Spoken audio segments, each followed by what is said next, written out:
അസ്സലാമു അലൈക്കും വറഹ്മത്തുള്ളാഹി. ഇസ്ലാമിക രാജ്യം എന്നുള്ള രൂപത്തിൽ ഇപ്പോൾ സൗദി അറേബ്യയിൽ പുതുതായിട്ട് ഇപ്പോൾ ബാർ വരുന്നു, സിനിമാ തിയേറ്റർ വരുന്നു, അതേപോലെ ഫുട്ബോളിൻ്റെ മേഖലയിലൊക്കെ ഉള്ള അപ്പോൾ ഈ പണ്ഡിതന്മാർ ഏത് രൂപത്തിലാണ് അതിനോട് നസീഹത്ത് ഭരണാധികാരികൾക്ക് കൊടുക്കുന്നത് എങ്ങനെയാണെന്നുള്ള അറിയാൻ. ഇപ്പോൾ പലരും സാധാരണഗതിയിൽ ചിന്തിക്കുന്ന ഒരു ചോദ്യം തന്നെയാണ്. ഇസ്ലാമിക രാജ്യങ്ങൾക്ക് അവിടെ വരുന്ന അബദ്ധങ്ങളെ കുറിച്ചിട്ടാണ് ചോദിക്കുന്നത്. പണ്ഡിതന്മാരൊന്നും പറയുന്നില്ലേ എന്നാണ്. നമ്മൾ മനസ്സിലാക്കേണ്ട, നേരത്തെ ഇവിടെ നമ്മൾ കേട്ടിട്ടുള്ള കാര്യമാണ്. ഭരണാധികാരികൾക്ക് വരുന്ന അബദ്ധങ്ങൾ ഒരിക്കലും പണ്ഡിതന്മാർ എന്തെയില്ല വ്യക്തിപരമായിട്ട് എടുത്തിട്ട് പറയില്ല. ഇപ്പം ഇന്നെന്ന ഹറാമുകൾ നിഷിദ്ധമാണെന്ന് പറയാം, അത് ഭരണാധികാരികൾക്കെതിരെ സംസാരിക്കുന്ന കാര്യമല്ല. അതവർ പറയാറുണ്ട്. നിങ്ങൾ കണ്ടിട്ടുണ്ടാകും, സൗദി അറേബ്യയിൽ ഒരു ആലിം ഇപ്പോൾ അവിടെ എന്തെങ്കിലുമൊക്കെ ഒരു ഹറാമ് നടക്കുന്നുണ്ട് എന്ന് വിചാരിച്ചിട്ട് അത് ആ കാര്യം ഹറാമല്ല എന്നോ അത് ഹലാലാണെന്നോ ആരും പറയാറില്ല. അതവർ വളരെ കൃത്യമായിട്ട് പറയാറുണ്ട്. അല്ല, സൗദി പണ്ഡിത സഭ തന്നെ അവിടെ നടക്കുന്ന ഒരു വിഷയമാണെങ്കിൽ പോലും അവരതിനെ എതിർത്ത് പറയാറുണ്ട്.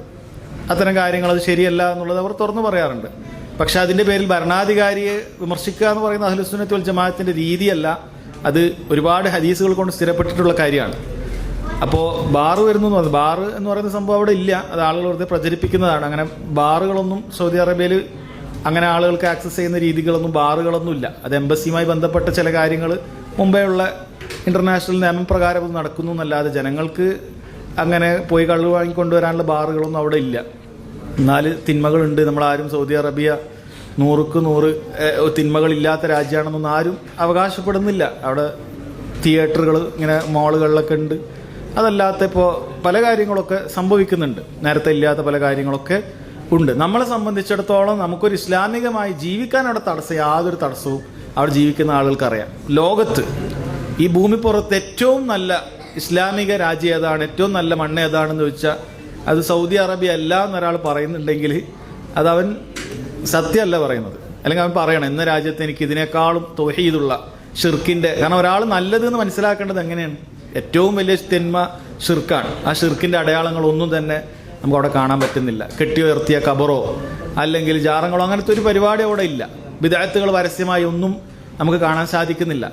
ഇത് മാത്രം എടുത്ത് നോക്കിയാൽ ബാക്കി എല്ലാ നാട്ടിലും ഈ പറയുന്ന 2 കാര്യങ്ങളും ഉണ്ട്. എല്ലാ നാടുകളിലും കാണുന്നുണ്ട്. പിന്നെ മാസിയത്തുകളുടെ കാര്യമാണെങ്കിൽ പോലും മറ്റു പല രാജ്യങ്ങളെക്കാളും എത്രയോ കുറവാണ്. നമുക്ക് നമ്മളെ നാട്ടിൽ നിവർന്ന് നടക്കുന്നതിനേക്കാളും എളുപ്പമാണ് അവിടെ. നമ്മളെ നാട്ടിൽ നമുക്കുള്ളതിനേക്കാളും പ്രയാസം അവിടെ ഇല്ല. അൽഹംദുലില്ലാ, ഒരുപാട് ഹറാമുകൾ നമുക്ക് കാണേണ്ടി വരികയില്ല.